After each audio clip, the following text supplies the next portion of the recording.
So today we're gonna do a little rig rundown. We'll just talk about my pedal board, and we're gonna talk about just the different guitars I own. I'll even talk about my amps, even though I'm not really using them a whole lot live right now. I am 100% an amp guy, but with some of the digital options out there right now, I mean, it all sounds good. It really does. Okay, some of it sounds bad, but it mostly sounds good nowadays.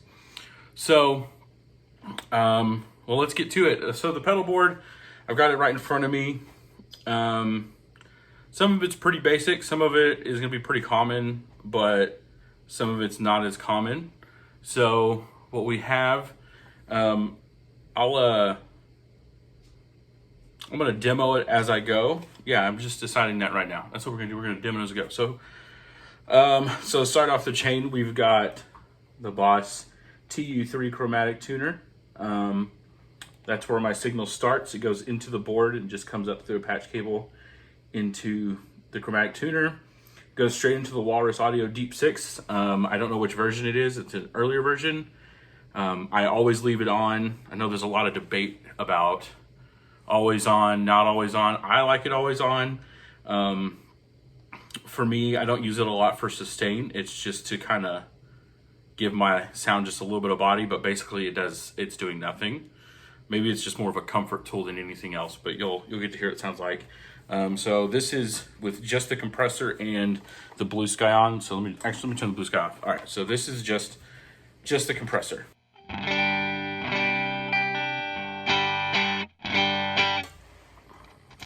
This is without.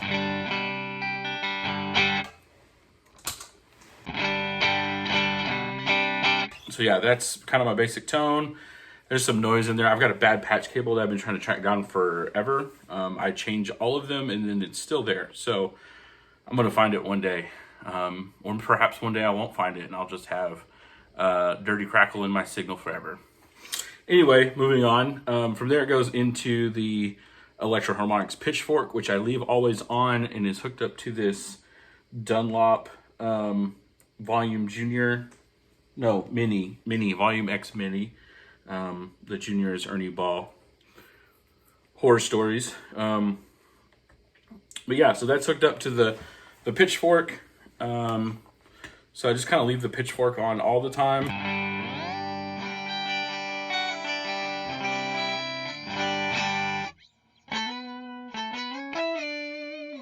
So yeah, it's, basic octave up. It's pretty much what I use it for. So every now and then I'll turn the blend all the way up if I'm playing something that needs a kind of a whammy sound. So that's pitchfork. From there I go into the M drive, which honestly I leave on most of the time as well.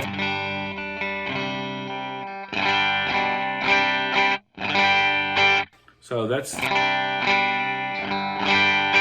the M drive. Like I said, always on pretty much. Just gives it a little more dirt to it. I just like the way I would say color my tone, but it's, a transparent overdrive, so it's not supposed to color your tone. But it does add something to it. So that's why I like to leave it on all the time. From there, right now I'm using a Joyo TaiChi. I've been using a Ibanez TS9 for a long time, kind of as my main overdrive, but I've started using this TaiChi. I got it for Christmas, and it's supposed to be dumble tones in a pedal, but I've never played a dumble, so I don't know, but I like the way it sounds.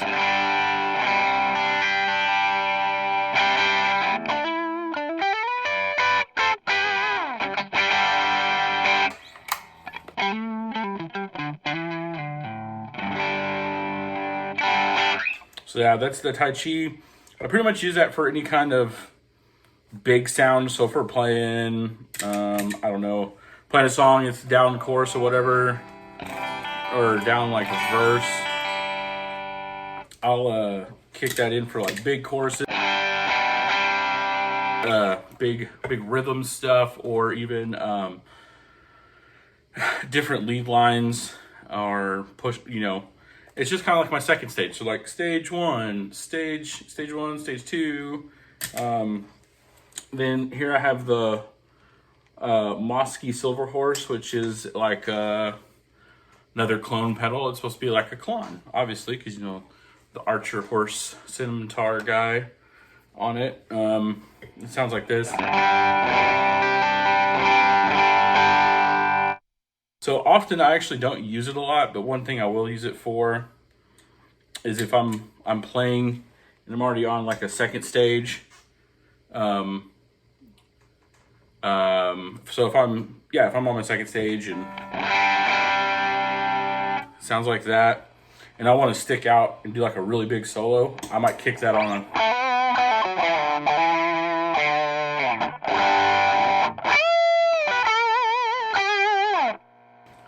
Makes it stick out just a little more.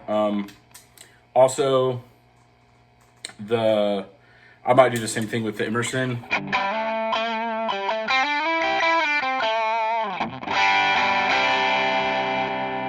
But they both do a different thing because the Emerson's going into the TaiChi, so it's pushing that, and the TaiChi will actually end up pushing the Mosky because it's the TaiChi is actually going into the rat now that I'm actually looking at my patch cables. And then this is actually the first one. Man, I don't even know anymore. So the Mosky is all the way in front, so they're both pushing the TaiChi. If I knew my gear well enough, I would be paying attention to that. Anyway, last overdrive, here's the rat. And of course it's just...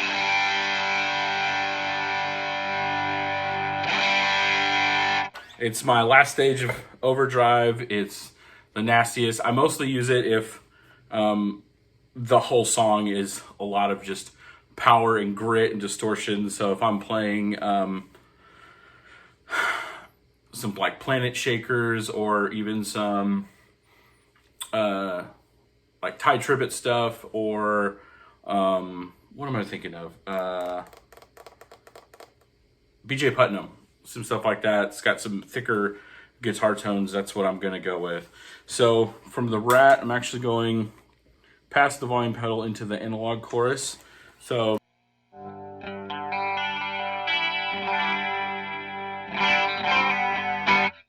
the analog chorus, this is a Valeton CH10. It's a clone of the Boss CE2, I believe. So just basic, you got your rate and your depth.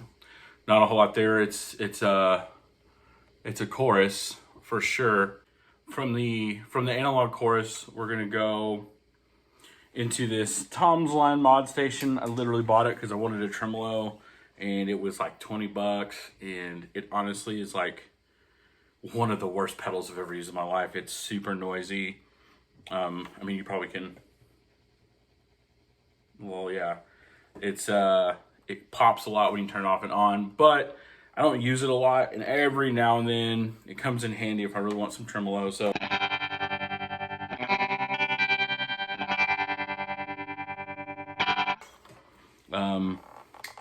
my dream for tremolo is a JHS Kodiak, and I'll eventually get one.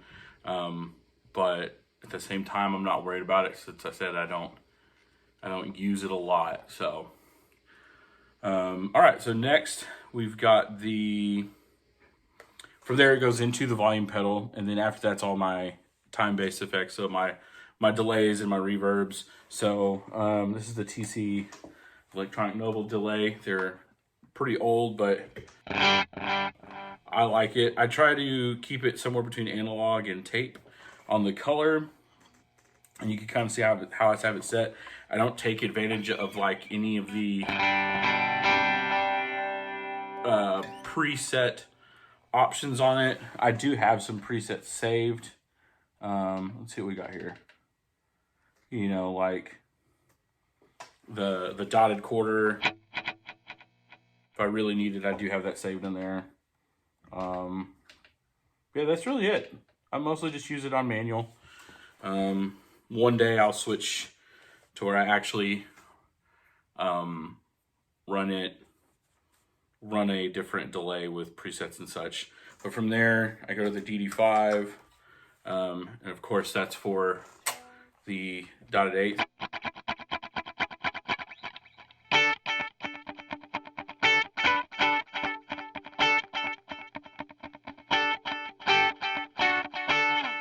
So classic dotted eighth. I just always like the way the dotted eighth sounds on the DD5, so I always just keep it on my board for that reason. And then of course the tap tempo for that is here, and I keep them together. Wow, that's got some noise in there, like I said. So yeah, that's those. And then from there, I'm going into the Walrus Fathom, which is, man, I'm having all kinds of sound issues today. Oh well.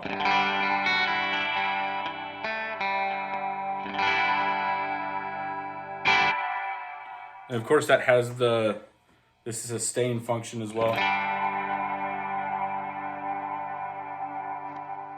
So I use that every now and then if I just want to make something super big and ugly and swirly. And then from there, last thing for effects is going to be the Strymon Blue Sky.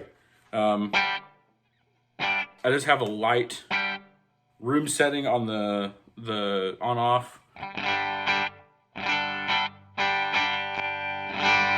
There it is. I think I know which cable it is. So yeah, I always leave the bypass on because it gives it a little bit of, well, since it's on a room reverb, it gives it a little room, makes it sound a little more natural, at least to my ears. So I pretty much always have that on. And then on the favorite switch, I've got some of that shimmer happening.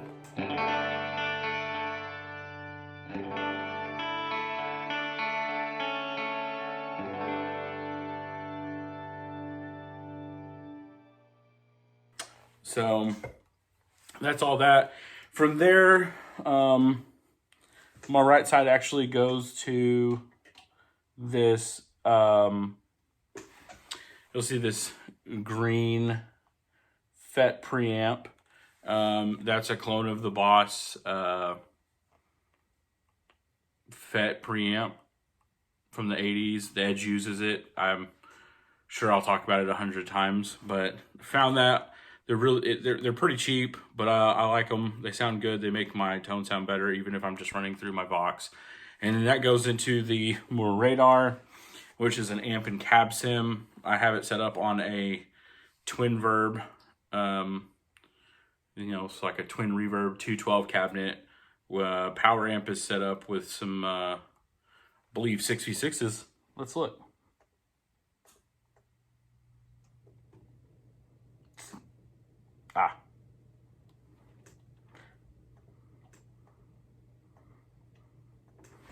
Six L6s.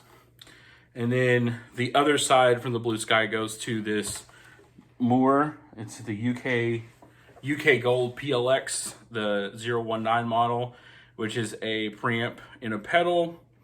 Supposed to be designed off of a Marshall Plexi. I don't know. Once again, I've never played a Plexi. I've just heard them on YouTube, and the point is, I like it. It sounds good to me. It's got a built-in cab sim, but you can also run, if I had a second radar, I could run it through radar and kind of mix and match the cabs.